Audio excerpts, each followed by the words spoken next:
here today to wrap up December 2020 and talk to you about my TBR for 2021. I will be doing a kind of yearly wrap up and 2021 goals video shortly. I'm just a little bit behind in my videos right now, so I thought I would combine December and January since I didn't get a huge amount of reading done in December. Okay, so 3 of the books I read in December were for my little BookTube prize comparison project, and I've already made a video about that, so I will link that video down below if you're interested in hearing my thoughts. I read Happiness by Aminnata Forna, A Place for Us by Fatima, Fahreen, Mirza, and A Ladder to the Sky by Boyne for that project, and that was a fun little thing to do to wrap up BookTube Prize 2020 for me. So yeah, like I said, the video is down below if you'd like to watch that one. So I ended up only reading 6 books in December, and I feel like that's a good number for me. December was rather overwhelming, and I had a lot of art stuff going on, and so you'll see that I'm going to have more studio vlogs happening over the next few weeks, and that is a result of the amount of studio work I was doing in the month of December. So I'll talk to you a little bit about the other 3 books that I read. I also made a little Christmas vlog, and in that vlog I was finishing up the New Year's Eve Quilt by Jennifer Chiaverini, and these are very fun little books set in Pennsylvania, in this rural area on a former thoroughbred horse farm. And the family are all quilters, and there's a lot of interesting stories told about the family members. A lot of them are of German descent, but there's also of Scottish descent. So they tell a lot of traditions and family stories that are passed down in these stories. So this one had a lot of New Year's traditions, German traditions, Scottish traditions that I found really interesting to learn about. And it's all tied in with a kind of family story. And these are, quiet and quick reads and very sweet, and they're well written in the sense that they're good at telling the story, and they wrap you up in a little moment in time, but they are not too heavy or involved at all to read. So that was the New Year's Quilt. And the other 2 books I read were my nonfiction reads for the month.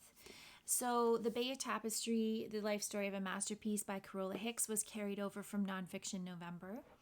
And this is all about the Beta Tapestry, which is an amazing piece of art that depicts William the Conqueror's Battle of Hastings from 1066. And so Carola Hicks goes into, obviously we don't know for sure who commissioned this embroidery. It's a very long, a meters and meters long embroidery that you can go and see in a gallery in Bayeux in France, and I did go and see it when I was there in 2016, and I saw this book in the gift shop and picked it up later on to read about it and read about the history. So the tapestry has a fascinating history. Like I said, no one is certain who exactly commissioned it and who exactly made it. There's a lot of different theories, and she goes into all those different theories. She also talks about the very crazy history of the tapestry and how it was, not treated very well at times, not, for a piece of fabric that has existed since medieval times. I mean, that is pretty impressive that it has lasted this long. And there were many instances where it wasn't being treated well, and there were many people who studied it and wrote papers on it. Napoleon used it for propaganda during his campaigns. It was also highly coveted by a very high up Nazi during World War II, and he had designs on it. He was going to make it part of his personal art collection. If you know much about World War II, a lot of art was looted from not only Jewish people who were sent to concentration camps, but also just, the Louvre and other very amazing art institutions had a lot of their art confiscated and taken and hidden and placed in all these different vaults and things, trying to protect it. So that was also really interesting. And she also goes into the legacy of the Beta Tapestry and how it's kind of affected later art as its style, its kind of cartoon strip style. Overall, I thought the book was fine. I didn't love Carola Hicks's style of writing in the sense that she does a lot of names and dates. And for me, when you're writing nonfiction, and especially when you're writing about a piece of art, focusing too much on the names and dates is not that important. What I am more interested in learning about is its influence on people around it, on how people perceived it, on the meanings behind the imagery. And so I tend to, my eyes kind of glaze over when there's too many names and dates and facts. And but it's still really interesting. It has a lot of the history of the area that it's housed in Brittany, and how that all played out, and how the town of Bayeux itself held on to this amazing piece of art for as long as it did. So yeah, very interesting if you are looking for biographies of pieces of art, then this would probably be a good one for you.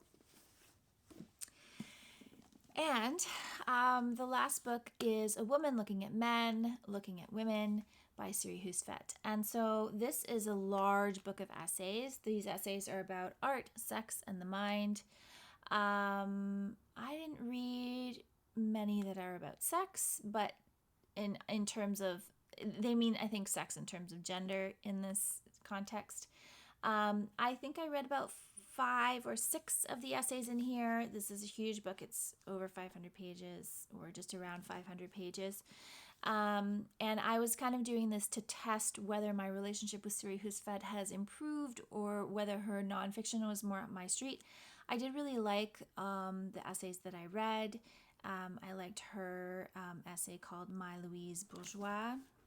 And I also really liked the essay she wrote about whether or not writing can be genderized, whether there is a men's way of writing and a women's way of writing, and how men and women are compared, and how men writing can be seen as a feminine pursuit, and all these kind of things around how gender is perceived in the writing world. So those were really interesting, and I think that as long as Siri Hustvedt is writing about something that I find an interesting subject, then I am all for her writing. I think she is a great writer, no doubt about that.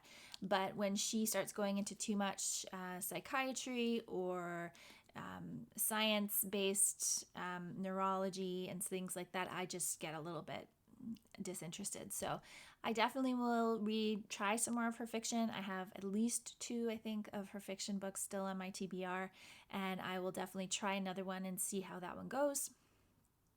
And I think as long as her essays are something, like I said, that is really specific to a subject that I'm interested in, I will definitely check it out. But this is a great volume if you're looking to see an overview of her nonfiction writing. She is a very talented writer. Okay, so for January,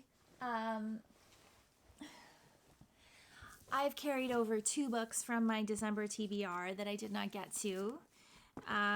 So those 2 books are kind of the first ones. So Exit the Actress by Priya Parmar is going to be one of my reads. I've already started it. I'm about 100 pages in. And this follows an actress during the reign of Charles II in England.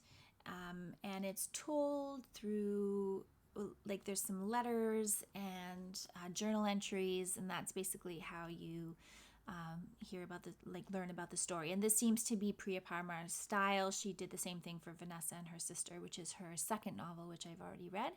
So that is going to be part of my January reads. And the other book I'm carrying over from December is Norma by Sofi Oksanen. And this was translated by Owen F. Weitzman. And this one is kind of a fable about a woman named Norma whose hair is rather magical, but it's set in modern day. So I'm very interested to get to this one too.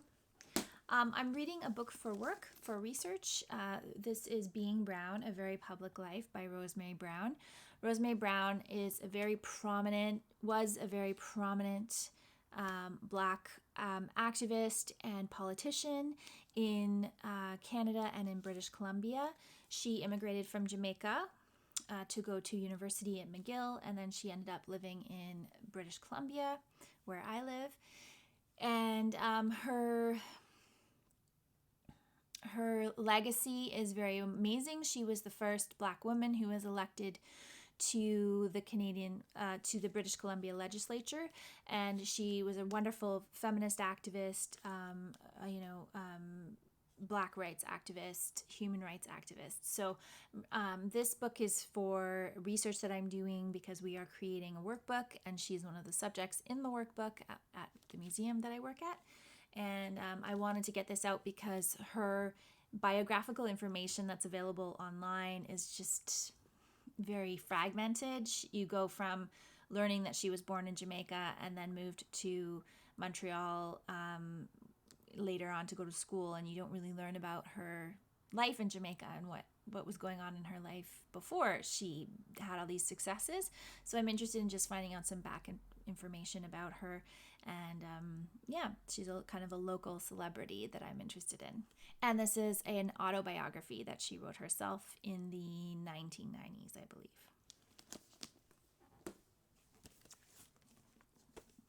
As part of the Octavia E Butler Slow Read Along I am taking part in, I'm going to be reading The Mind of My Mind, which is the second book in the Pattern Masters series by Octavia E Butler.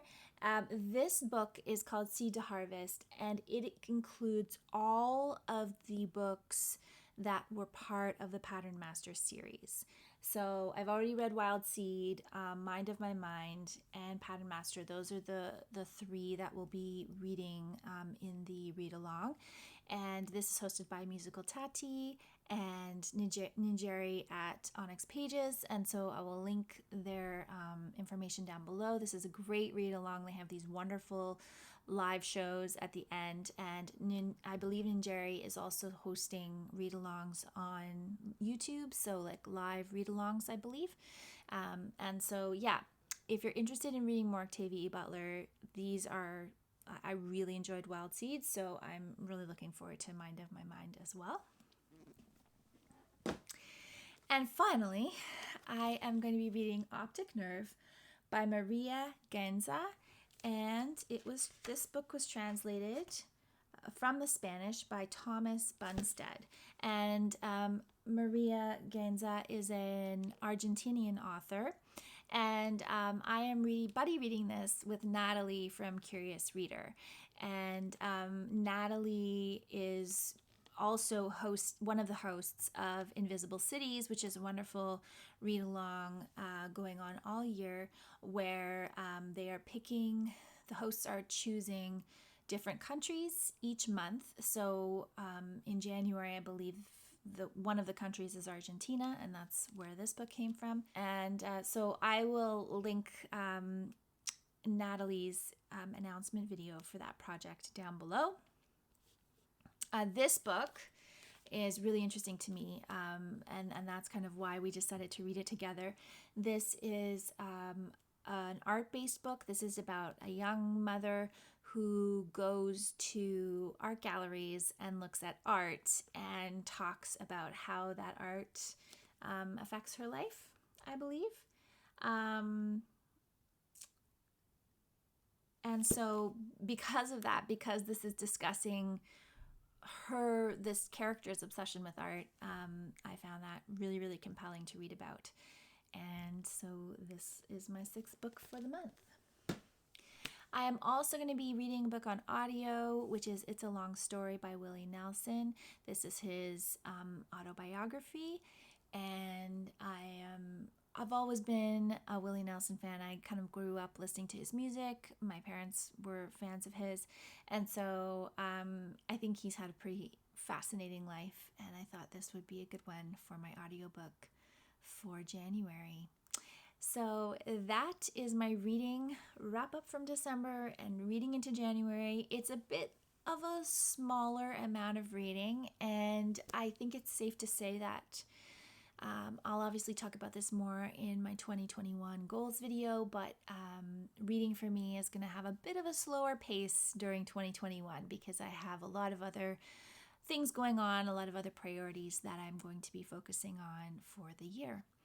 But I hope you will still follow along, and I will be back again soon with another video. Thank you so much for watching.